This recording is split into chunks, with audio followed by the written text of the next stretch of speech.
It's time for Movie Spotlight, your weekly ticket to the world of film, from the hottest blockbusters to hidden indie gems and everything in between.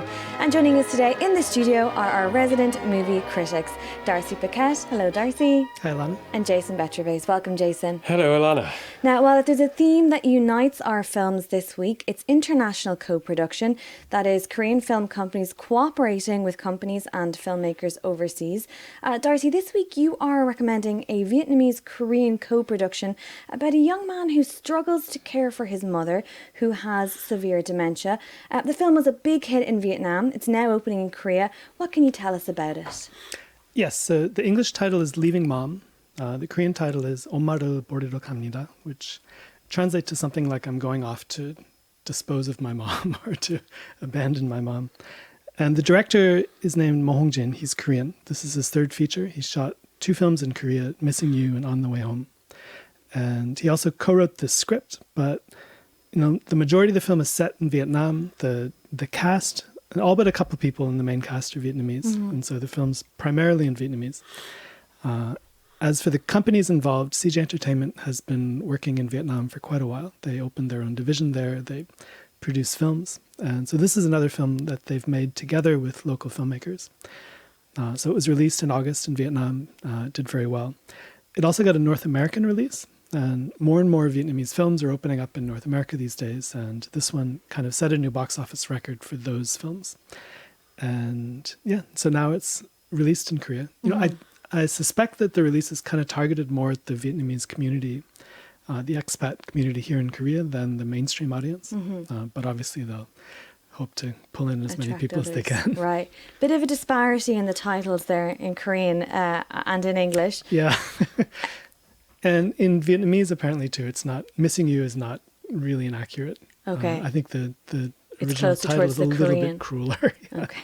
Well, can you summarise the film's plot for us, Darcy? So the main character is a young man who lives alone with his mother. And, she's in her mid-60s and she's developed a severe case of dementia. He doesn't really have any access to institutional care or other forms of social support. And, the family is quite poor. And so, she can't be left alone. She could run away at any moment, she seems.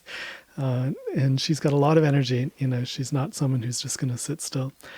And so sometimes he takes her with him when he goes out to work, although kind of keeping her chained to this cart so she can't run away. And then there are times where he actually locks her up at home. Yeah, she's completely locked it, and I was Yeah. like, what is it? Because I didn't read anything about the plot, and I was like, what is this? I mean, the opening scene is shot sort of like a horror film from her perspective, where she's locked in a chair and Oh my gosh. And so the film's, a little bit self-aware of just how awful that is. But on the other hand, they also show that he doesn't really have any other option. I don't know. Maybe somebody else could find a better way to deal with that. But certainly it is a difficult situation. He works as a street barber. It's his only source of income. And some friends support him in various ways, but basically he's struggling. And what is this story's Korean connection? So it turns out that this, the mother, the older Vietnamese woman, lived in Korea in her 20s, and she got married to a Korean man. They had a son together. Everything seemed to be going well. It looks like they're on their way to becoming a happy family, and then due to some unexpected events, which I won't describe, she ultimately ends up coming back to Vietnam by herself. And it seems she was pregnant when she came back, and so that's when she gives birth to the main character and raises him in Vietnam. But, at one point, the main character kind of reaches a crisis and he's not sure what to do, and he decides to try to go to Korea and search for their lost relatives, including the main character's older brother, who he's never met. And what did you think of the film overall, Darcy? It's quite intense. The beginning of it sort of surprised me with the energy in it. Right. It's very full-throated, I think. It is a very melodramatic story, and at the same time it is kind of touching on an issue that is really important. And, many people struggle when a relative develops dementia, even if you're in the best social situation. And, he's really at the bottom of society. And so it did apparently, spark a lot of conversation at the time. the film, it's kind of divided up into three different parts. The middle section worked the best for me. It kind of really pulled me in, and I felt so bad for the main character. He's struggling so hard. And then a big section at the end takes place in Korea. And, that's interesting too. There are a couple plot twists that made me scratch my head, and the ending in particular has been controversial. A lot of people have been talking online about the ending, but I don't want to give anything away. Right. Now, it may be directed by a Korean filmmaker, partly set in Vietnam, partly set in Korea. In terms of style, did the film feel more Korean or more Vietnamese, would you say? Having watched a lot of Korean melodramas, there were things that I recognized in the film, and at the same time, it felt different. So, from my perspective, even though I haven't seen a lot of Vietnamese films, it kind of felt to me like a Vietnamese take on, the kind of melodrama that's common in Korean cinema. And Korean films are really popular in Vietnam. Vietnam is a country that really embraces Korean pop culture almost like no other. And at the same time, you have these Korean companies who are working in Vietnam and producing films, and they make a lot of remakes of Korean films in Vietnam, and so Korean culture has influenced the Vietnamese film industry in many ways. And so I think this is a film where you can kind of feel the influence of both sides. Now, Jason, I know you've literally just come straight from the theatre to the studio. Yeah. Give us your thoughts. Yeah, I'm not a target audience for this movie. I'll say that right up, right at the beginning, because I wasn't too keen on it. Although I understand its appeal. It does absolutely right. It's the melodrama there. It does on the one hand feel a bit Korean, but on the other hand, it's kind of tone up. It's up to 10.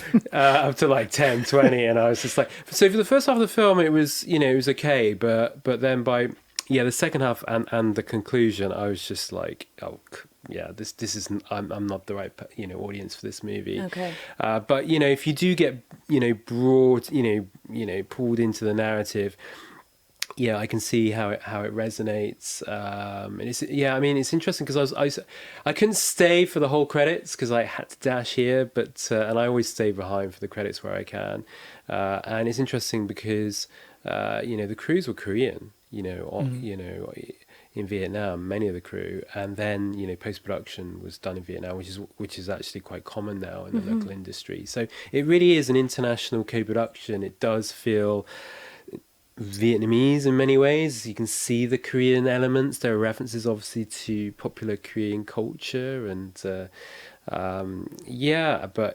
ending I wasn't so keen on at all. Which I can't really talk about. I was just like, I scratched my head a bit, but and it does feel very contrived at the end, but and it's too long. It's way too long. way too long. It's like 2 hours, 10 minutes. That film, tighter pacing, 1 hour, 40 minutes would have been absolutely fine. There were just some scenes that just drag out. And then I'm just like looking at my watch. Well, speaking of target audiences, Darcy, how much of an audience do you think there is for a film like this, kind of Vietnamese Korean film here in Korea?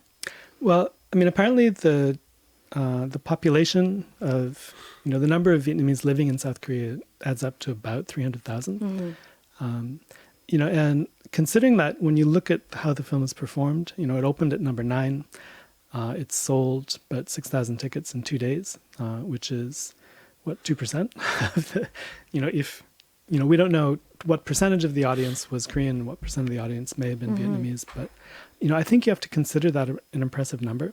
And I think there is a big enough audience that it makes sense for the bigger kind of hits from Vietnam, particularly if they have some kind of a Korean element to it to open up here in Korea. So I'm expecting that this probably won't be the last one.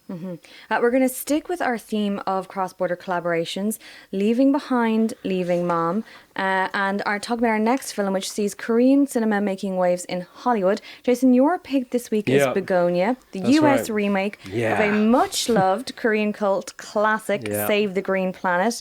It's a very famous Korean feature. Tell us a bit more about the original film. Yeah, so this is finally a Hollywood remake that's worth talking about. So Save the Green Planet, it's a 2003 movie directed by Jang Jun-hwan. It completely tanked at the box office at the time, but it has become a cult classic. It stars Shin Ha-gyun, who familiar face for those who are, Korean cinema fans. He's in JSA, many films from Park Chan-wook, and he basically thinks the CEO of this company, played by Baek Hyun-sik, is an alien. So it's a completely wacky, unusual, eccentric, but wonderful movie. Okay. And so he kidnaps him, and with the help of his girlfriend, in what is just one of the great openings for of any Korean film, and basically proceeds to interrogate him. So it's quite a dark film. Okay.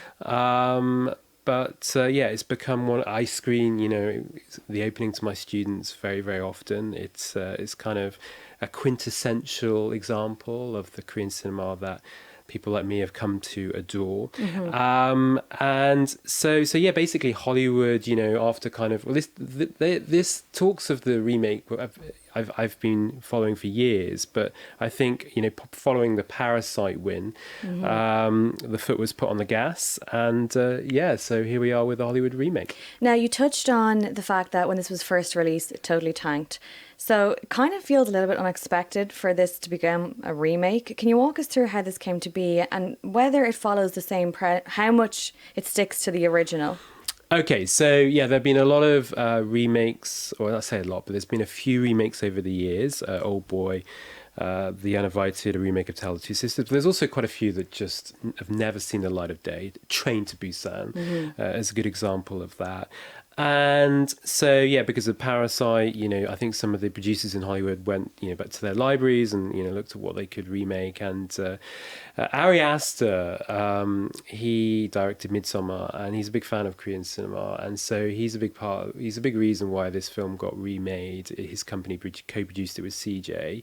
Jang Jun-won was originally going to remake, or so I understand. He's originally going to make the remake, or so I understand. And in the end, it was actually Yorgos Lanthimos who directed it, the filmmaker who made Poor Things, The Lobster, really kind of idiosyncratic filmmaker.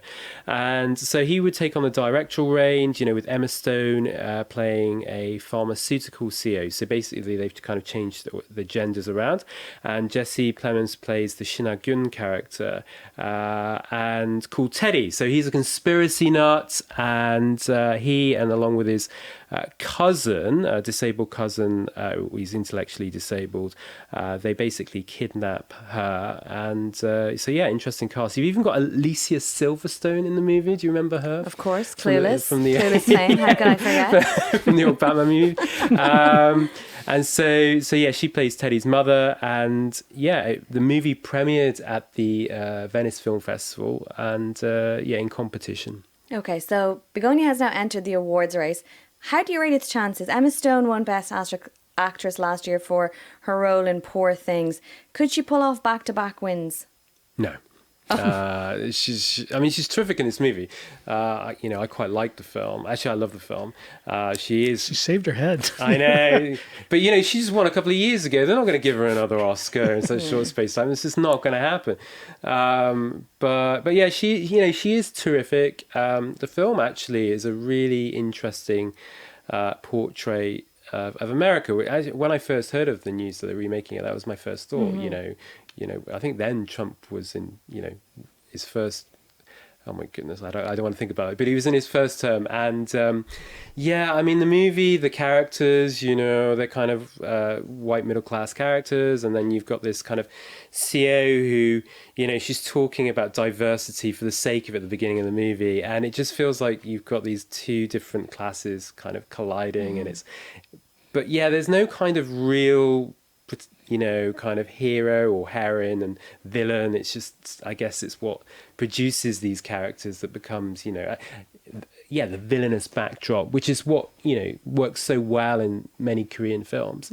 And so, I think perfect, Yorgos Lanthimos is just the ideal filmmaker to handle this film. And so I just really enjoyed it, But it was shot in the UK and the US. So I think some of the scenes that yeah, I mean, they look like the US, but they're actually, I think, shot in the UK. It's very, very It's green. interesting. Yeah. So, yeah, I liked the film quite a lot. Darcy, have you seen it?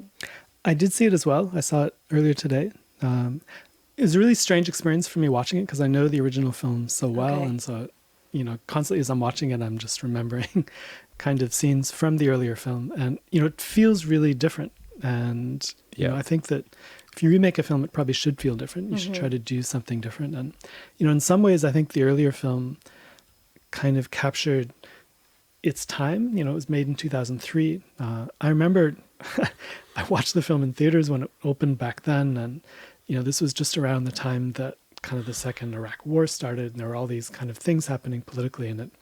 Even though it's a crazy story that doesn't initially really relate to the world, it felt very, relevant then. And, this one, it's particularly different because I think that the energy of the film is different. Like the first one, the main characters are quite crazy, but the film itself is kind of crazy too. Like there are some things that, he does with the way that the film's edited and put together and shot that, the film itself is quite wacky. Whereas this film, it's more realistic in its tone, like it's more measured, but what it's showing is so outrageous, and then it does gradually build up as it goes on, but the perspective is a little bit more removed, I think, in this film, whereas in the first film it kind of felt like you were in the middle of all of this craziness. But I really like both films.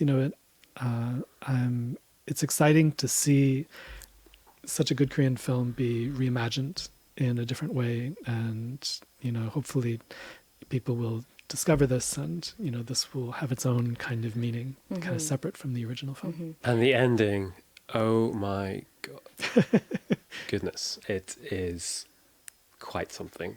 Okay. Yeah. And again, we can't talk about it. I can't talk about it, but it's very different.